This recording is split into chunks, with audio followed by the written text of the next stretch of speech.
Yeah. Are we live? Oh, So, great. All right. ladies and Excellent. gentlemen, yeah, we have Mark Richmond, team lead of Team Singapore. So apologies for getting a title wrong before that. It's So okay. we're gonna dive into what you do maybe in the later part of the show. But No problem. I think we'll maybe start by telling everyone, right? As a diehard Liverpool fan who grew up with John Barnes, Ian Rush, Stig McManaman, Robbie Fowler, Jamie Redknapp, and of course the Malaysia Cup days with you commentating on games at Kallang Stadium and across the causeway as well, right? Providing the commentary to so many great games and adding to the soundtrack, right? When local stars like Malik Awar, Fandi Ahmad, V. Sundramoorthy, and Abbas Saad, they were local football stars and celebrities, and I think you are singularly responsible for making them celebrities as well, and 17-year-old me right now is losing my mind because you're here on my podcast. So, Mark, thank you so much for being here and enjoying, a cup of tea with me. Yeah.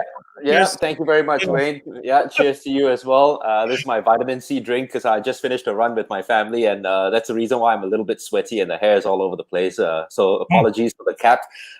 You brought back a lot of memories there, man. Not just with the Singapore players, but also, of course, with the Liverpool players. And I have to admit something. I mean, it's like mine even goes all the way back to Dalglish and Emlyn Hughes, Phil Thompson and all that kind of stuff. I'm not ashamed to say it because it reveals my age. I started following Liverpool when a team in white actually lost the 1977 FA Cup final to Manchester United. Right?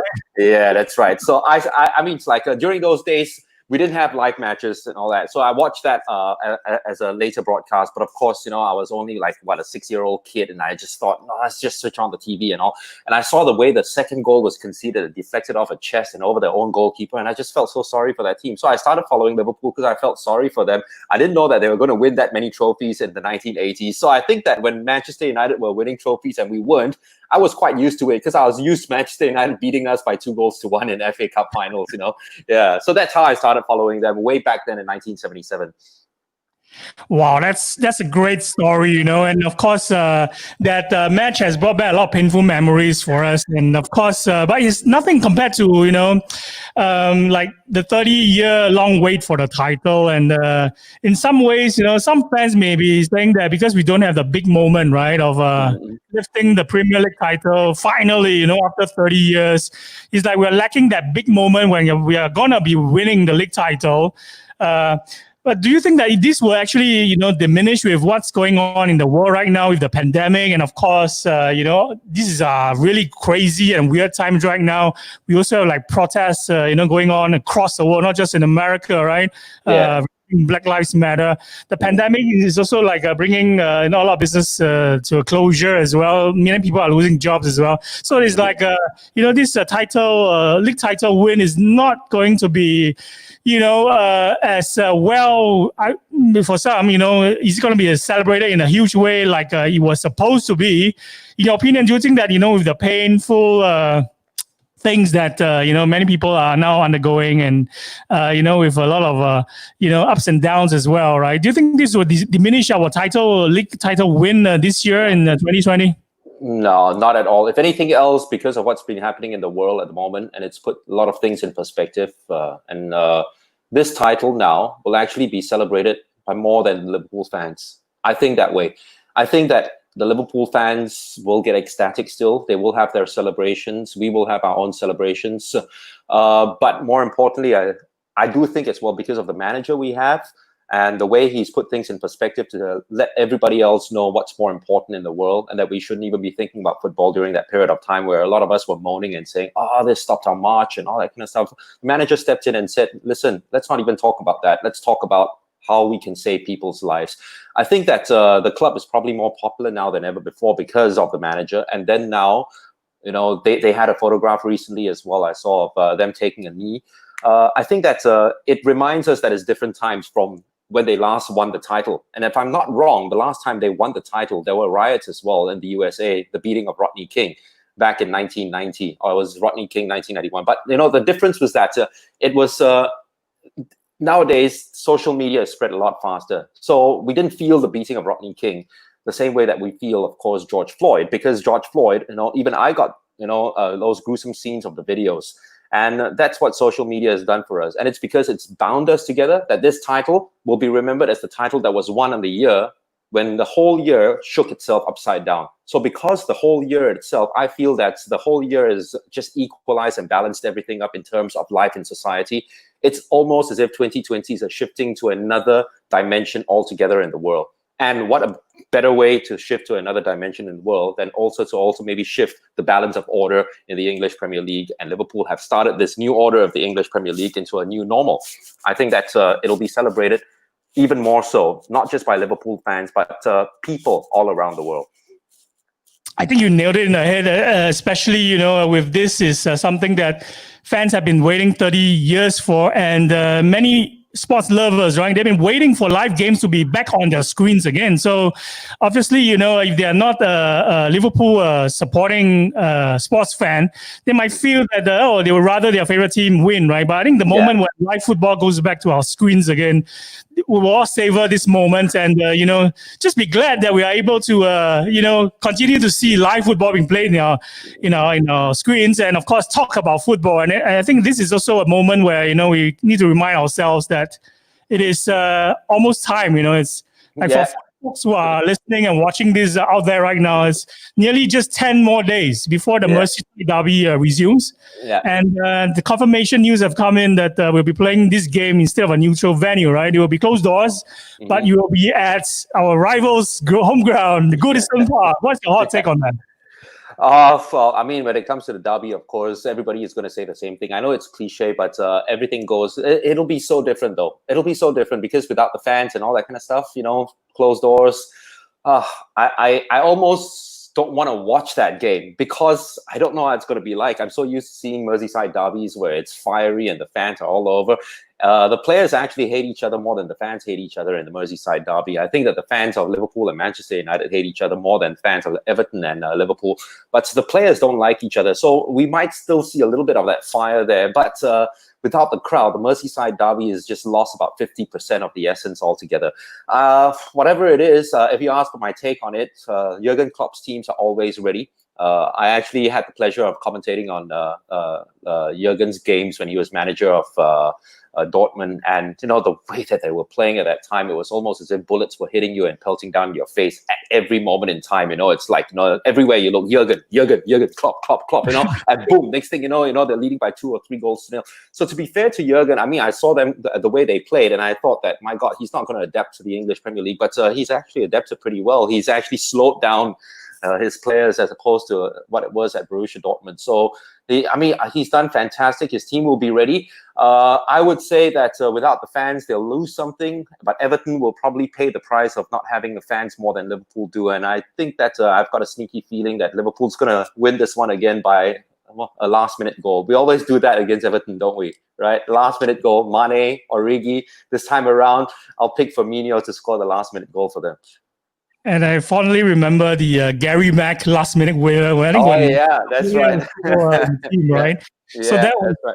Hopefully, we'll have more memorable moments like this, closed doors or non-closed doors. It's the same. All we care about is that our favorite team, clinch the winner, and of course, win the game that will lead us to the title finally after 30 years, right? So I'm definitely going to ask you your prediction as well about the lineup, because everyone's speculating already, although it's like 10 more days to go. But do you think that we would need to actually have a better midfield lineup to protect our dynamic duo, Trent, and of course Robertson as well? Do we need someone like Fabinho, Ox, and Keita to be able to, to be unleashed this time by Jürgen Klopp? Finally, we always say that this is the dream midfield lineup, right? But of course, that would mean that Henderson doesn't get into the team, which is a bit of a blasphemy, isn't it? So what is your hot take on that? I think that we're not going to see those three probably at all.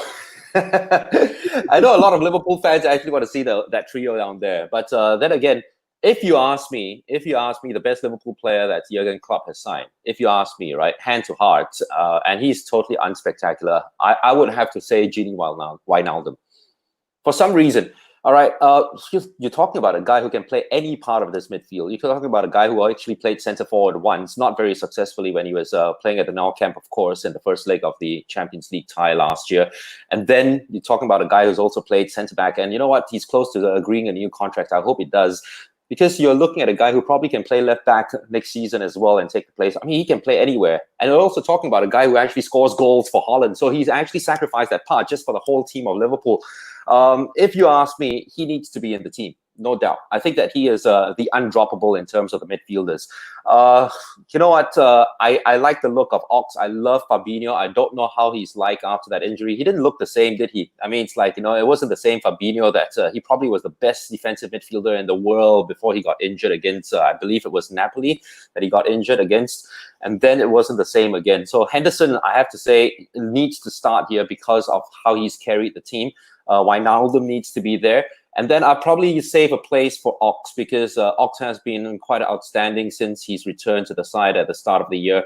Naby Keita, though, I'm with you, Wayne. I'm one of those Liverpool fans that are still crossing my fingers and saying that we haven't seen the best of him. Please be patient. You know, I know it's been 1.5 seasons, but we're still saying the same things. Please be patient with him.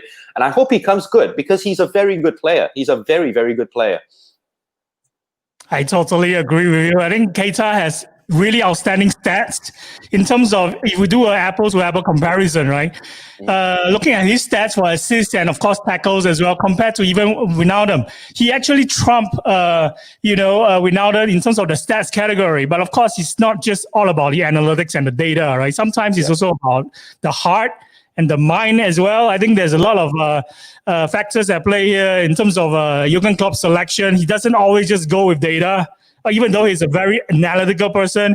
Yeah. Sometimes, you know, he actually go for players with more heart. And I think at this moment, probably Keita is not mentally and in terms of mindset-wise up there yet in terms of the kind of level that Wijnaldum has achieved, especially, you know, his remarkable showing during the Barcelona semi-final in the Champions League last season. I think that if you have a look at the number of matches that Wijnaldum showed up, I think it's been just outstanding. I remember a game against Manchester City. I think it was New Year's Day or New Year's Eve or something like that, and he scored the winner, and he was outstanding in that one. This year against City, he was outstanding as well. The Manchester United games, he was brilliant as well. I remember a nutmeg he made against probably a Manchester United player or something like that. He's just had, the bigger the games, Wijnaldum's always showed up. And that's the reason why, for me, he has been probably the best Jürgen Klopp signing, but not the most appreciated, I have to say. Because if you ask me who my favorite Liverpool player is, I won't say Wijnaldum. But if you ask me to take a little bit of a step back, I would have to say Gini because of what he contributed. Yeah. Yes, your favorite Liverpool player in the current lineup is Roberto Firmino. His name's just behind, actually. I love my centre backs. It's actually Virgil van Dijk. I didn't see that. Okay.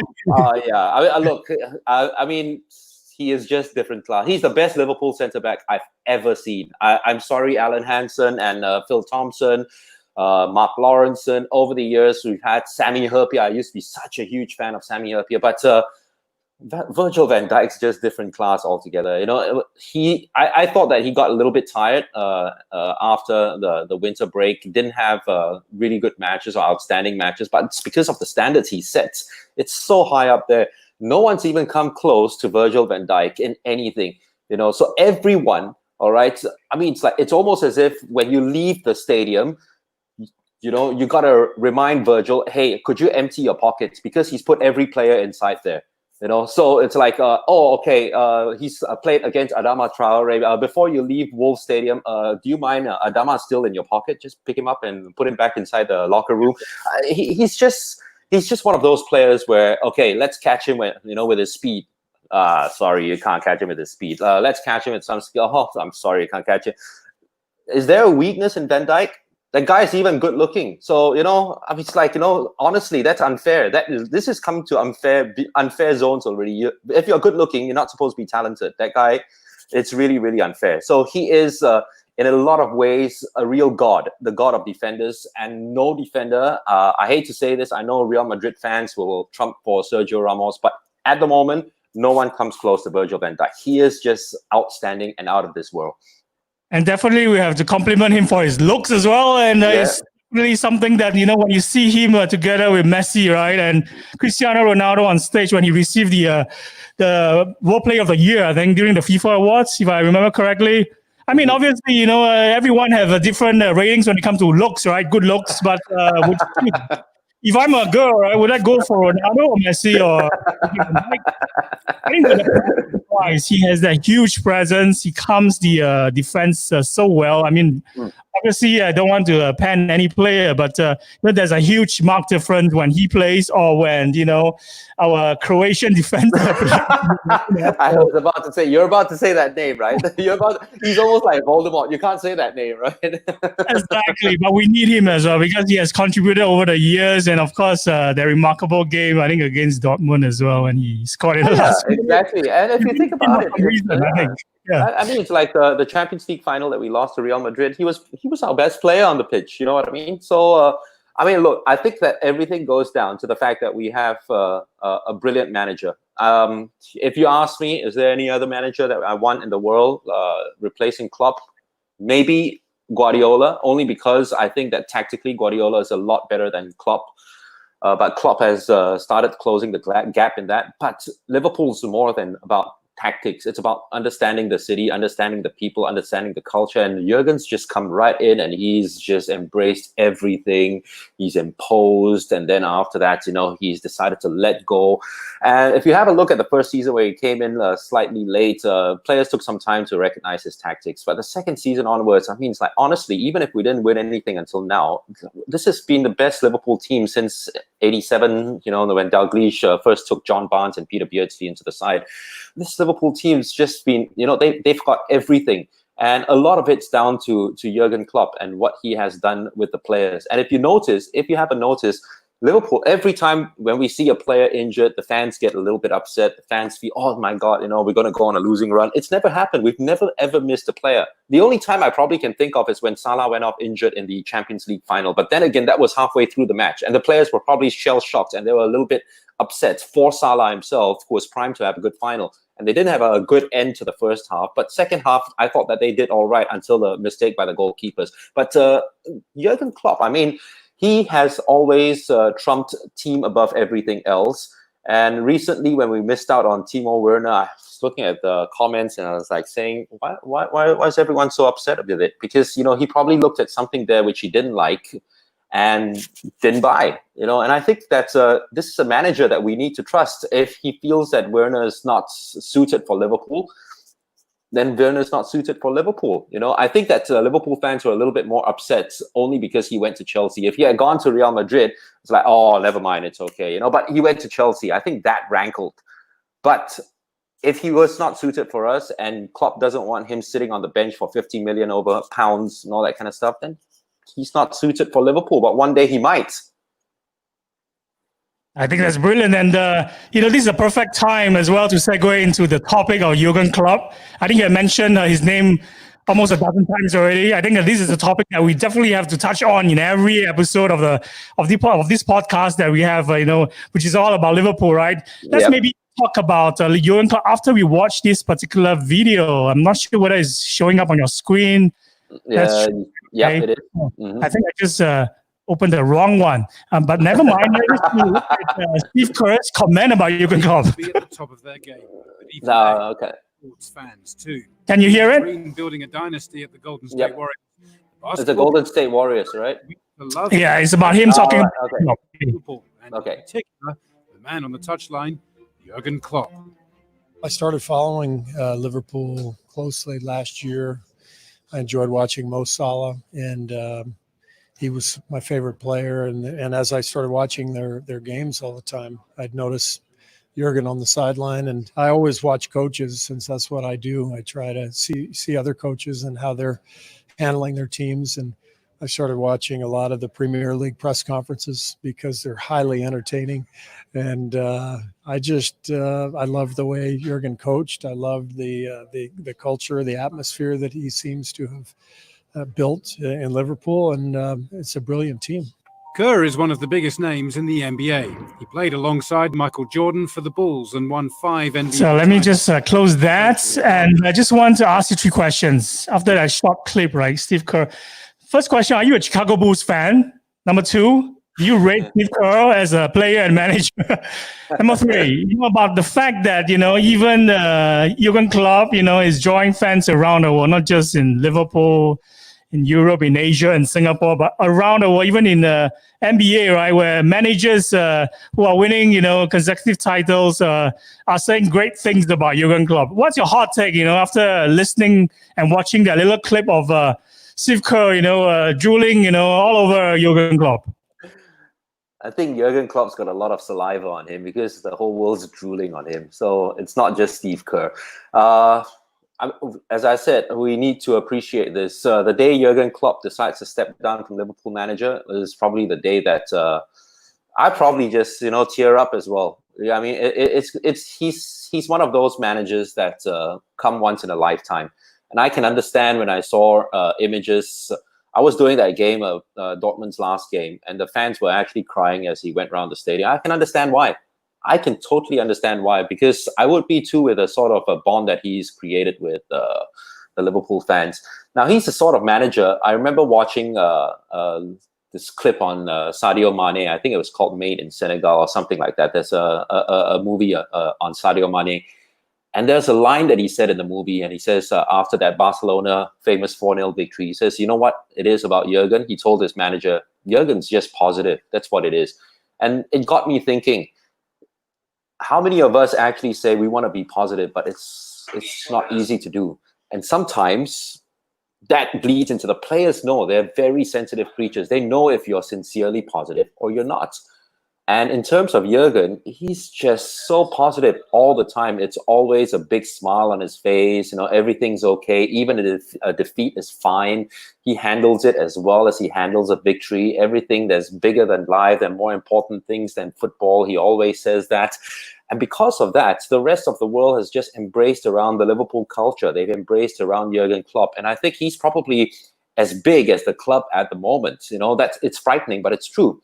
My wife, who's not really a big football fan, is such a huge Jurgen Klopp fan. She is such a huge Jurgen Klopp fan. I remember last year she took my dad, my father-in-law actually, to Old Trafford. My father-in-law is a Manchester United fan, unfortunately. So she took him to Old Trafford to actually watch Manchester United play as one of those, bucket, the what do you call it? Just to enjoy. I'm sorry, I'm just distracted. My son's just walked in for a moment. One of those bucket lists. Just come in. Don't worry. One of those bucket lists. And so it happened to be a game against Liverpool, and so she was actually in taking my son out to go shopping, and they were a little bit late. And then after that, she went inside the lift, and lo and behold, Jurgen Klopp was there asking her, how do you get this to the 30? She was in the same lift as Jurgen Klopp. Wow. Yes, exactly. And she had this fangirl moment, and she sent me that. I didn't go for that trip, right? Because I was back home in Singapore. And when I saw that picture, I mean, it's like, I'm going to call it up and I'll send it to you afterwards. When I saw that picture, it just blew my mind. I mean, it's like, but that's what he does to you. So in a lot of ways, if you ask me, is he replaceable? No, because I think that probably, the world is made up such that there are only 5% of people who are positive and 95% of people who are on the fence or negative. The 5% of people who are positive, they are the ones who are striking the world and taking the world by storm. And out of the 5%, probably only about 1% are in sports. So if you break it all down in football, positive managers, I think that we have the one there at Liverpool. He is. I'm sorry for Jose Mourinho fans listening in and all that kind of stuff, but I think we have the special one. We do. He is the special one. I think you nailed it in the head yet again, and I definitely, want to talk more about, this positivity and his mindset, right, that has transformed the club, and the whole culture is so different now in Liverpool. I've recently interviewed someone who actually moved back to Liverpool because of Jürgen Klopp. The fact that he thinks that he has transformed the whole city as well. So. In terms of beacons of leadership, right? There are so many positive people right now that are crushing it. I think Jacinda Ardern from New Zealand is one of them. Mm-hmm. I think even Justin Trudeau to a certain extent. Jürgen Klopp deserves to be in that list as well, even though he's not a world leader. He's not like government head of state or managing the whole country. But if somebody actually offers him a job to manage, the whole country, I think he would do a bloody well. Right? Well, I mean, if you ask Klopp that, he probably said no, he can't. I mean, it's a different thing altogether. We won't know that. And like what I said, I have a lot of time for CEOs, prime ministers, presidents of the world. I think it shouldn't cross paths. But in terms of football managing and all that kind of stuff, I don't know about Shankly. I've never seen Shankly in the touchlines, so I can't judge. Bob Paisley was very much one of those quieter managers, but he really had the city on the interest of the city. Fagan was a page off Paisley because Joe Fagan was also pretty quiet as well. Then you had Dalglish, who had the best of both worlds, and really, I think he was a lot more animated in his second spell than he was in his first. And you could tell that Dalglish was very much Liverpool with the way he handled Hillsborough and the way he didn't handle it well after that when he retired. And then you had the likes of Souness, Evans, and all that kind of stuff going right through. Benitez, I mean, it's like, I have a lot of time for Benitez in terms of his football mind. He was just outstanding. But Klopp's just got almost all the Liverpool players. You're almost as if you put all the Liverpool players and you put them in a wok fryer, and then all of a sudden you got a dish called Jürgen Klopp. And now here he is. The dish is here. Guys, let's enjoy him. Let's enjoy him, man. This guy is just outstanding. If I remember last year's Champions League final, I didn't watch the game. I happened to be on a plane going to Ireland. And my wife said, why don't we just take another flight, watch the final, So I said, listen, because we went so close to winning the title, I didn't want to be a sour grapes, or I didn't want to, I didn't want to be Mr. Negative and all that kind of stuff. I said, but you know what?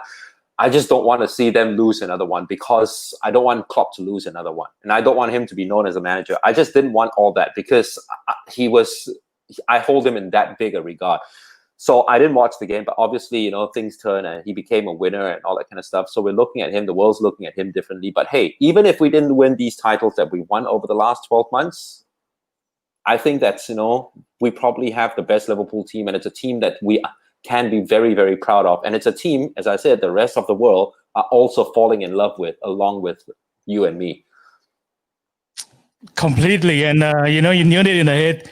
Yet again, and of course, we have to say the fact that the club has brought so much positivity to the club, to the fans, even to a certain extent to the whole world. Right? He recently put up a clip, I think, when he was talking about the resumption of the league. Yeah, maybe we can get you to deep dive a bit about his time in the Bundesliga. Right, when you were commentating on Bundesliga games, he struggled a lot. Right, just like when he came to Liverpool, he struggled in terms of, even the fans asking, putting up hashtag Klopp out early when he lost the first UEFA Cup final. And as early as recently as when he lost, the Champions League final against Real Madrid. And there's so many people who are naysayers and detractors who are, not looking at the way you look at things, which is a glass half full rather than glass half empty, right? Which the like of Jose Mourinho is definitely belonging to that category. So, I want to get you to talk about his initial struggles in the Bundesliga. It took him like 3-4 attempts before Mainz even gets promoted to the first tier of Bundesliga. Well, I didn't really commentate on the Mainz second division. I think I only probably did 1 or 2 of the Mainz games when they were in the top division, only because they weren't really covered a lot. The Dortmund games, of course, the title charge, the season, I did a lot. I remember that season where he probably had the best Dortmund team, where the likes of Kagawa and Goetze were there. I mean, that team that just kept winning and winning. I think every manager struggles. The only difference is how they manage it. As you said, someone like a Jose Mourinho sometimes can moan about it, and I think that's his way of actually geeing up the players. And I do actually have a lot of respect for Jose Mourinho and what he has achieved. then you get someone like Jürgen Klopp, which is telling the rest of the world, yeah, the struggles are part of it. I remember that he wrote in the Players Tribune a wonderful article about how, he used to play a Rocky theme for the players, or what made them watch Rocky, and then realized that none of them knew who Rocky was and all that kind of stuff. Yeah. So he's the sort of guy who actually would say, learn more from your failures. I think there's no surprise. Last year, after they actually beat Barcelona by 4-0, I actually said this to a couple of friends. I said, from now on, Liverpool are going to not know what defeat feels like in terms of, when they're losing by 1-0. And look at what's happened to them this season. I think that momentum's continued. How many last-minute goals have we seen? And all that's down to the fact that your manager's positive. You look across the touchline and you look at someone and he's down there still like saying, yeah, I know, I think we're going to score. And if you do that, you are going to score. So many goals. The one that, I don't know what yours is, Wayne, but the one that resonated most with me this season was Mane's goal against Aston Villa. And we were losing until like 1-0, and next thing you know, 2-1. It was unbelievable. And I just think these guys, I know Klopp calls them mentality monsters, but a lot of it's down to the fact that the manager is so positive and he thinks that we can win it. We might as well just go on and win it. That's what it is. Fantastic. And of course, he's a glass half full kind of guy. And he's someone that you want to lean on when there is a crisis, especially, right? And I get inspiration as well from how he actually, had multiple failures with Mainzer. I think it took him 4 attempts to finally get Mainzer promoted. Mm-hmm. And of course, Borussia Dortmund in the early days, it wasn't like one hit, one strike, one league title win, right? It took them multiple attempts as well. So I was reading his autobiography where he mentioned, he was just like anybody else, worried when he was a young man, right? Having a family to care for, having young children. He was worried that he couldn't put food on the table for people. Yeah, and of course, exactly. The things and kind of experience that, make you even become even better, get out of your comfort zone, becoming more creative. I think he's definitely very creative in terms of adopting a very attacking philosophy for all his teams. I think something that we can even maybe learn from for maybe some of those out there who are not just Liverpool fans, right? They're entrepreneurs or they're maybe running businesses on their own. Where in times of crisis, it's great to attack. It's great to be even more offensive, right? When you're undergoing tough times. Because those who dwell are those who are actually defensive or just continuously waiting, they're the first to die. So I think Klopp has actually, embodied that philosophy of always being offensive. And I think at the moment when he landed in Liverpool as well, from the first interview and press conference, he was already on an offensive, strategy. He was trying to win over the entire media who was present for his first press conference. Yeah. I think in his first season, I remember that was actually my most enjoyable season as a Liverpool fan. Oh, okay. He was without abandon. He was completely offensive in a way in terms of his strategy, whereby he doesn't even want to be defensive. He doesn't even want to think of defense. He's basically, in the game just to score goals, because we know at the time he doesn't have the players that he wants to play the kind of game that he wants. So the only way to win games is by being attacking. So it was working well to an extent. The team definitely grew during that period. And of course, it took many experiments and failures and multiple failures. I have to say, losing finals is definitely a terrible and painful experience, not just for fans, right? For the players and for himself, even deeper pain that he'll be feeling. But I remember the game after Real Madrid when we lost. The next moment he was with his buddies who are basically a heavy metal band. I think it's called Die Totem or something. Yeah. And he was singing about,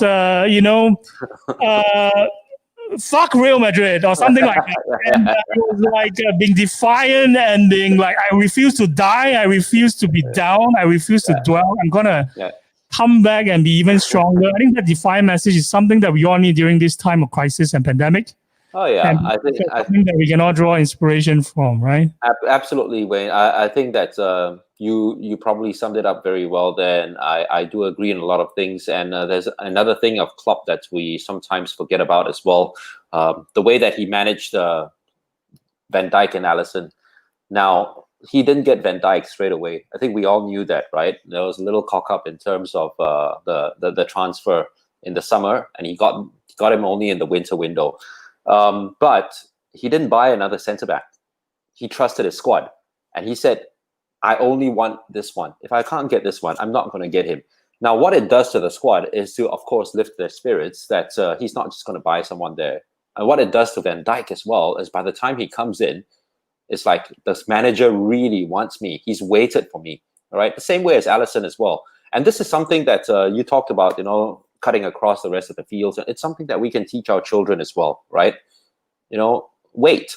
Sometimes the right one comes along. And I'm not talking about just girls, but anything in life, the jobs and all that kind of stuff, right? The right one comes along. It will come along. Okay. And that's something that Klopp's taught us as well. So in terms of Timo Werner, well, if the manager says he might want one person and it's not Timo Werner, then we should accept that it's not Timo Werner because, it's not ours. But that Van Dijk thing was just, I thought, so classy. He waited, he got it, and look how much Van Dijk and Alisson has transformed Liverpool from seasons past. Perfectly. I think you nailed it again. It's like I remember being so active on social media, right? Especially there's so many Liverpool fan groups on Facebook, especially. I would say 99% of many people, especially when we keep losing finals, when we keep losing to Man United, the kind of mentality or the perspective that most of the fans had at the time was negative, and the message that I always would love that maybe the world would think more of is that patience is actually one of the biggest aspects to winning as well. Yeah, it's the worst thing. There's no way. Even as a fan as well, I lose patience as well. That Van Dijk thing as well. I was like thinking, what is Klopp doing? Look, listen. I mean, it's like we haven't seen a title win for Liverpool for the longest time. And we wanted. Honestly, we as Liverpool fans wanted Klopp to win. We wanted him to have a trophy. So because of that, we were saying, hey, look, don't do this, don't do that, But I mean, we learned our lesson, yes. But sometimes if you haven't won something, but if we keep winning as we have done recently, and we win the title again and all that kind of stuff, as time goes by, we're just going to relax a little bit. All right, in terms of wanting the players, if the manager says so, we will believe it. And the other thing that we need to know in terms of Klopp as well is that he has the best interest of the club at heart. So after a while, we'll start building that trust. And I think the trust is there already. I talked to I've never spoken to a Liverpool fan who doesn't like Jürgen Klopp. Whereas with Brendan Rodgers, with Rafael Benitez, even, there's some fans who are like, no, I disagree with you. I agree with you. But with Jürgen Klopp, I've never had anyone, when I say, Klopp's a great manager, I've never had anyone actually turn around. Even Man United fans are looking at me enviously now and saying, damn, you got something I don't. And it's a great message to also, to inform or to communicate, maybe even over-communicate to our Man U fans right now who are struggling, right, who are suffering like we did, for so many years. Is, be patient, great player in Fernandes, and it's just a matter of time. And if you're patient, the results are definitely going to come. You're going to be even a huge rival for Liverpool in the next season. It's just a matter of toughing it out.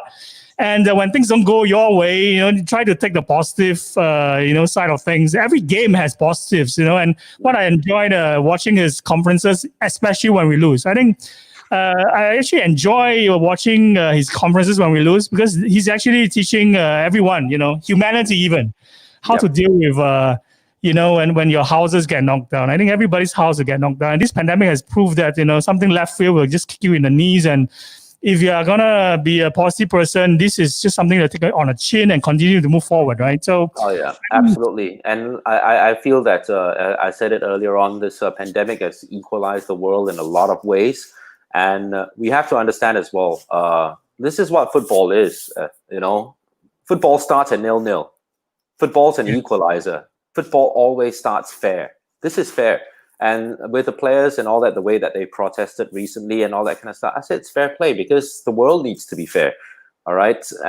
In terms of the Black Lives Matter or whatever it is, if they want to do it, go ahead and do it, And it's all about fair play. So football always starts at 0-0. And then after that, the harder working team, the luckier team, whatever it is, wins. But it always starts at 0-0. And we have to remember that. It always starts at 0-0. I absolutely love that, that nil-nil example there. Maybe adding to your point, right? There's always also a second half. Like the first game when we lost at Nou Camp 3-0, everyone was saying that's the end, right? Yeah. But there is a second leg at Anfield, and Anfield, as we all know, is not just a fortress; it's a temple of football, and the fans, behind the entire team. It's just a matter of giving them the second half, the second leg to fight back. And of course, in a lot of our stories of entrepreneurs or even normal human beings, our fellow citizens in Singapore as well, right? There's always a second half for you to fight back, and the game is not over yet. Mm-hmm. And of course, the second half is where you can score 3 goals. Yeah. I think it changes the entire, game plan. Yeah. You look at it; they weren't supposed to win that game. I mean, look at the players they had. They didn't have Fabinho. They didn't have Salah. They're not supposed to win, right? You didn't have those two, and then you're playing against a team who are leading by 3-0, who have Messi and have Suarez. So you're not supposed to win it. But, these things happen in football. And I remember watching a clip as well of the Barcelona, because they had about this Barcelona story throughout the season on Rakuten TV. And I absolutely loved it when they talked about the Liverpool thing, because Suarez came into the dressing room and reminded everybody, he says, this is the most difficult place to play in the world. He reminded all his Barca players, so I told you not to let them score. The moment they score, now that they're facing their fans, the moment they score, they'll score again, because I scored 4 against Norwich and I wanted to keep scoring. And he said that, So, I mean, it's like he is my all-time favorite Liverpool player. I know some Liverpool fans don't like me saying that, but Suarez is my all-time favorite Liverpool player, even ahead of Dalglish and all that kind of stuff. And imagine if Suarez had stayed, my goodness, imagine this Liverpool team now.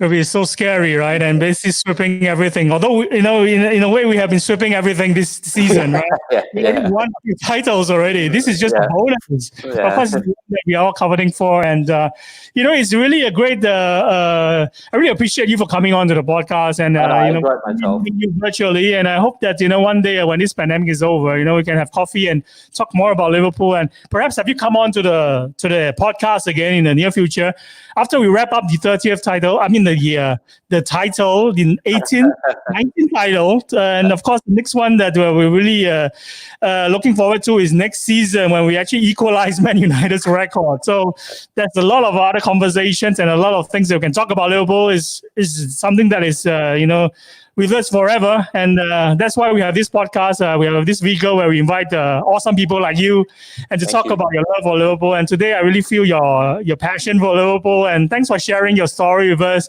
I'm sorry that, I took more than 30 minutes and it's about 42 minutes now. So thank you for spending the night with us, talking all about Liverpool, talking about Jürgen Klopp. Do you have any last message for Liverpool fans out there who are watching this or, listening to this replay, on Spotify, Apple or Google Podcasts later on?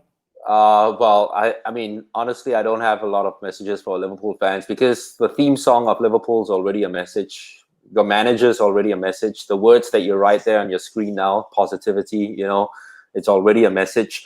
I mean, just look around you and appreciate. I think that if we're grateful and we're appreciative, Liverpool fans, I know sometimes they get a little bit anxious. Jürgen Klopp last season, the start of this season, a lot of fans, I don't know, they were saying things like, my God, we haven't bought a player, there's something wrong. And Jürgen Klopp is actually turning around and saying, actually, it's the first season where no players left me. It's a success, And it just put things in perspective. So appreciate. I mean, it's like he appreciates the players. I think we should as well. Even right down to that Croatian. We should appreciate every player in the team. And at the end of the day, we should appreciate these times, because we don't know how long Klopp's going to stay there. And these are such good times. And we should actually put our hands and put our arms together and really, really appreciate these times. So I think that's a positivity, appreciation. I've used those words very often, but if we could do that, we would never ever walk alone as Liverpool fans. This is a fantastic way to sign off this podcast. And, I've taken away so many things from this episode, and by just talking to you, and positivity, patience, right? Compassion, empathy, And of course, listening to you talking about Liverpool, I also admire your courageous eloquence as well. And of course, we also mentioned a few times Black Lives Matter, because Liverpool is also a club about fighting for justice. So it's all great to over-communicate when you find there's injustice in this world, right? To maybe just speak up, or, just in terms of sharing content that helps to educate everyone. Once we are able to do that and raise awareness to all this injustice in the world as well, we're able to find a common ground and build on a common ground. So I think Klopp is the leading light for us right now. And of course, I really thank you and I appreciate you for coming on to my podcast. So I'll see you very soon. Yeah, Mark. And thank you so much. You have a great evening. All right. You too, Wayne. Thank you. Goodbye. Bye.